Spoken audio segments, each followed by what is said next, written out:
사도행전 말씀을 연속 묵상하고 있습니다. 이제 거의 끝이 다가오고 있습니다.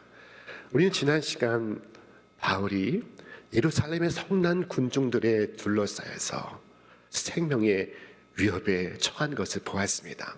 그런데 그때 천부장이 달려와 바울을 체포합니다. 바울을 체포하면 그의 생명을 보호하시기 위한 하나님의 섭리였습니다. 하나님의 도우심이었습니다. 이튿날 천부장은 진상을 알기 위하여 예루살렘 공의회를 소집합니다. 그런데 그 공의회에서 사두개인과 바리새인이 바울을 한가운데 두고 서로 잡아당기며 싸우기 시작했습니다. 그때 바울의 몸이 찢겨질까 우려한 천부장은 바울을 다시 영내로 급히 옮겼습니다. 자, 그렇게 재판이 무산되게 되었습니다. 그런데 재판이 자신들의 뜻대로 진행되지 않은 것에 불만을 품은 일각의 유대인들이 그날 밤에 모여 모의를 합니다. 그것은 40여 명의 암살단을 조직하는 것이었습니다. 마치 영화의 한 장면과도 같습니다. 이후 상황은 긴박하게 움직였습니다. 이 소식을 예루살렘에 살던 바울의 조카가 듣게 되었고, 그리고 그는 급히 바울에게로 갔습니다. 바울은 그의 말을 듣고 백부장을 불러서 이 조카를 천부장에게 데려가 달라고 요청을 합니다.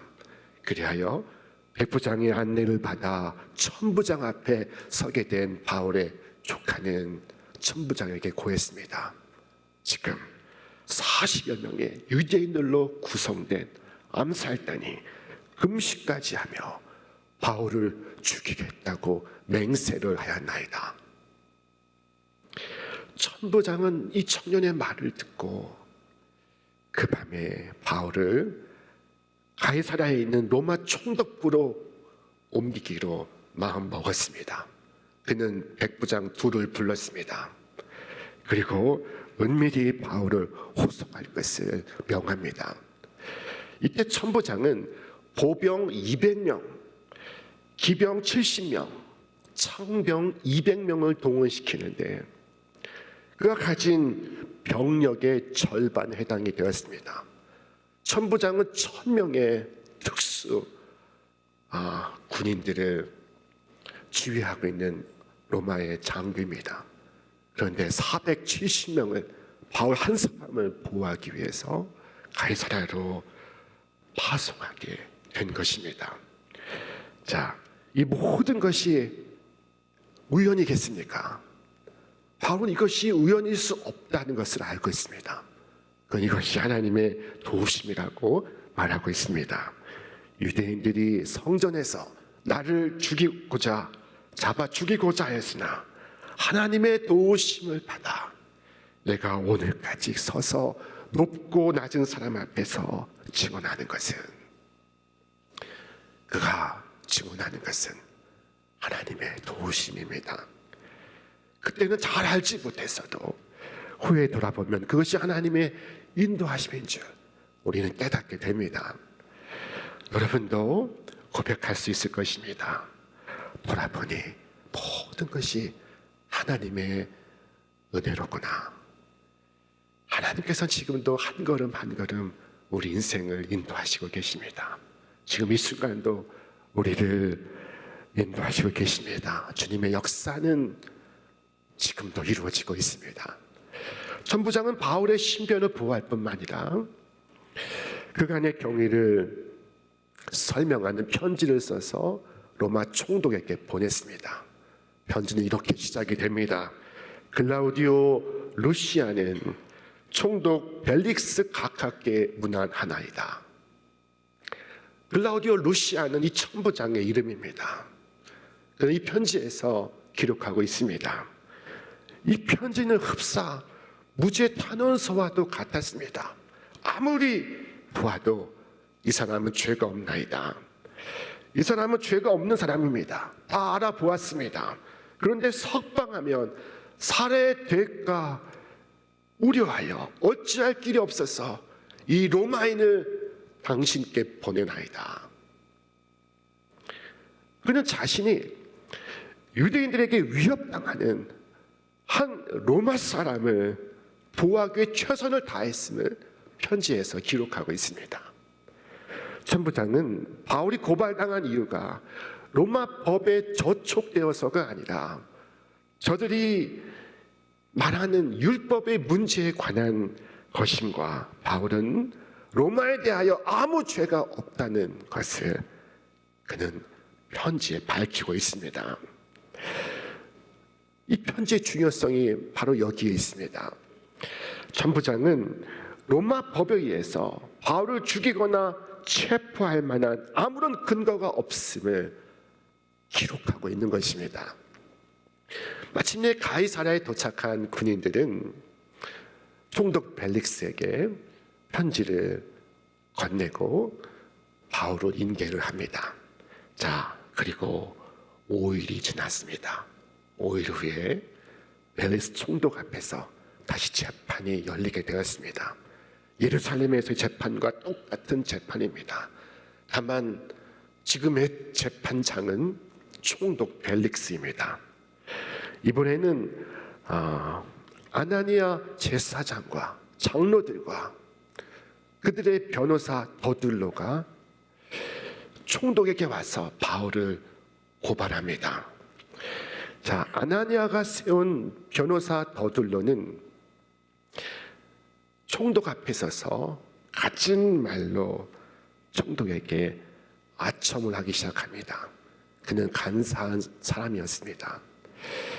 최고의 아첨을 그는 늘어놓기 시작합니다. 어쩌면 이렇게 말할 수 있을까 싶습니다.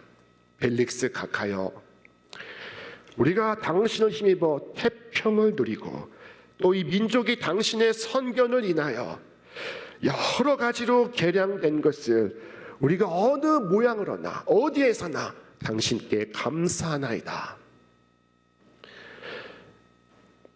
지금 식민지 백성이 치리자요 압제자인 총독에게 감사를 표하고 있습니다. 자, 그러나 역사의 기록에 의하면 이 더둘로의 말과는 정반대로 총독 벨릭스는 악한 사람이었습니다. 그는 폭정을 행했고 그리고 제사장들의 목을 베어버린 사람이었습니다. 그는 악한 사람이었고 무서운 사람이었습니다. 그런데 이 더둘로가 온갖 아첨의 말로 총독을 지켜 세우고 있습니다. 예수님은 사탄을 거짓의 아비라고 했습니다. 거짓은 이 아비인 사탄에게서 유출되는 것입니다. 이 더둘로는 사탄의 종입니다. 자, 그는 한껏 총독을 찬양한 후에 바울에 대하여 고발을 시작합니다. 본문을 보면은 우리가 보니 이 사람은 연병이라 하고는 세 가지로 고발합니다. 첫째, 이 사람은 소욕해 하는 자요. 둘째, 이 사람은 나사렛 이단의 우두머리요. 셋째, 이 사람은 성전을 더럽게 한 자라 하는 것입니다. 그러므로 바울을 죽여 없애는 것이 로마의 평화를 위해 좋다고 벨릭스를 설득하려는 것입니다. 바울을 죽여 없애는 것이 최선의 길이라고 말합니다. 이 더둘로는 자신이 참인지 아닌지 바울을 신문해 보면 알 것이라고 말했습니다. 그러나 그의 고소 내용은 사실이 아닙니다. 그러나 더둘로가 말할 때 동반한 유대인들은 옳소 라고 호응하기 시작했습니다. 자, 이 같은 더둘로의 날조된 발언 이후에 총독은 바울 향하여 고개를 듭니다. 이제 말해도 좋다, 변론해도 좋다 하는 신호입니다. 그때 바울은 기꺼이 변명했다고 했습니다. 그는 이 고난의 자리를 복음을 전하는 자리로 변화시키고 있습니다. 바울은 이때를 얼마나 기다렸습니까? 기꺼이 변명했다고 했습니다. 기꺼이라는 말은 즐겁게라는 뜻입니다. 여러분, 예수님을 전하는 그 시간이 여러분에게도 즐거운 시간이 되기를 바랍니다. 근본 명절에 형제 자매들 모일 텐데 복음을 전하는 그 시간이 여러분에게도 큰 기쁨의 시간이 되기를 바랍니다. 그때 바울은 말했습니다. 재판장님, 제가 예루살렘에 온 지 열 이틀 되었습니다. 바울은 오랫동안 예루살렘을 떠나 선교에 매진해 왔습니다. 그리고 절기를 지키기 위하여 예루살렘에 온 지 불과 열흘 남짓입니다. 그 사이에 반역을 도모하고 군중을 모아서 그들을 선동할 수는 없습니다. 바울은 고소인들 중에 어느 누구도 자신이 백성들을 선동하는 것을 본 이가 없다고 말했습니다. 바울을 여러 가지 죄목으로 고소했지만 그것을 증명할 수 있는 증인은 한 사람도 데리고 오지 못했습니다. 바울은 그 향한 고소가 처음부터 끝까지 완전한 거짓임을 밝혔습니다. 그리고 그는 말했습니다. 그러나 이것을 당신께는 고백하리이다. 나는 그들이 이단이라 하는 도를 따라 조상의 하나님을 섬기고 율법과 선지자들의 글에 기록된 것을 다 믿으며 그들이 기다리는 바 하나님께 향한 소망을 나도 가졌으니 곧 의인과 악인의 부활이 있으리라 함이니이다. 바울은 더둘로가 사용한 이단의 우두머리라는 그 이단이라는 단어를 복음을 전하는 그 키워드로 사용하고 있습니다. 복음의 핵심은 부활입니다. 바울은 의인과 악인의 부활을 믿고 있습니다. 그는 이 부활의 소망 때문에 범사의 양심을 지켰으며 지금까지 하나님을 섬기고 있다고 말했습니다. 의인만 부활하는 것이 아닙니다. 악인도 부활합니다. 사실 악인은 부활하지 않는 것이 좋습니다. 천국에 들어가지 못해도 완전히 그 깜깜한 암흑 속에 사라지고 잊혀지면 차라리 편할 것입니다. 자, 그러나 악인도 부활하고 의인도 부활합니다. 의인의 부활은 천국의 부활이요, 악인의 부활은 심판의 부활입니다. 두려운 것은 하나님께서 이 악인을 벌하신다는 것입니다.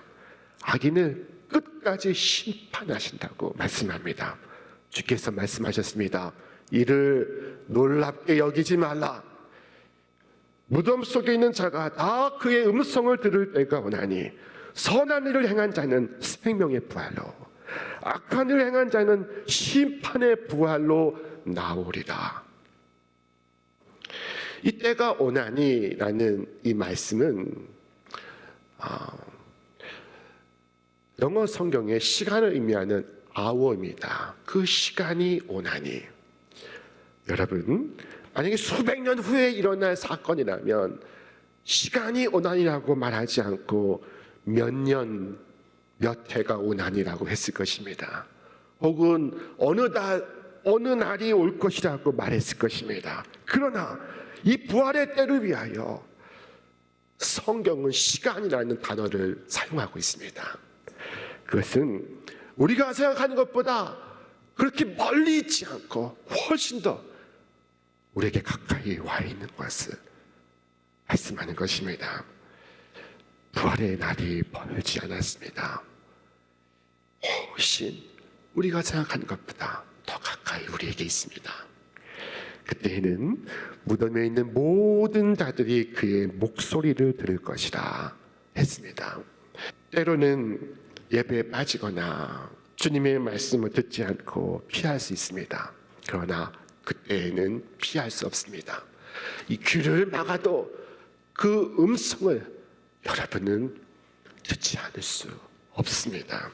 마지막 나팔이 울리는 그날에 피할 수 없이 그 음성을 듣게 될 것입니다. 그때 후회하지 않도록 지금 말씀에 귀 기울이시기를 바랍니다. 그때 심판의 자유로 부르시는 주의 음성을 듣게 될 것입니다. 여러분, 지금 하나님의 자비하신 음성으로 여러분을 부르실 때 그때 듣고 순종하시기를 바랍니다. 무덤 속에 있는 자가 다 그의 음성을 들을 때가 오나니 라고 말씀하고 있습니다. 그 다음으로 나오리라 하셨습니다. 모든 이들의 육체가 무덤에서, 바다에서, 공중에서 어디에 있든지 다 나올 것입니다. 주께서 말씀하셨습니다. 선한 일을 행한 자는 생명의 부활로, 악한 일을 행한 자는 심판의 부활로 나오리라.